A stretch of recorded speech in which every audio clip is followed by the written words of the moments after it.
राष्ट्रवादीचा तळागाळातील कार्यकर्ता काही कारणाने दुखावलेला आहे। मावळचे महायुतीचे उमेदवार श्रीरंग बाणे यांनी हे वक्तव्य केले। राष्ट्रवादीचा जुना कार्यकर्ता वेगळ्या विचाराने जाऊ शकतो असंही बाणे यांनी म्हटलंय। तर महायुतीत तेढ होईल अशी वक्तव्य करू नये असा सल्ला सुनील शेळके यांनी दिला। स्वतःच्या बळावर विजयी झाल्याची टुमकी लावू नये असाही टोला शेळके यांनी लगावलाय। मी तुम्हाला सांगतो, या निवडणुकीमध्ये अजितदादा पवार, पार्थ पवार यांनी माझं काम केलेले।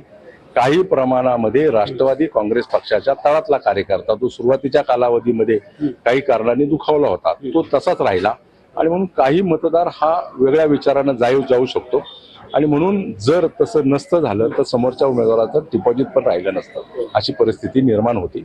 हे सगळे विचार करता आपण या निवडणुकीमध्ये मोठ्या मताधिक्याने विजयी। बारणे आप्पांनी जे वक्तव्य केलं, हे वक्तव्य करत असताना महायुतीमध्ये कुठेही तेढ निर्माण होईल अशा पद्धतीनं वक्तव्य करू नये। श्रीरंगाप्पा बारणेंचा पराभव होणार नाही, आम्हाला विश्वास आहे।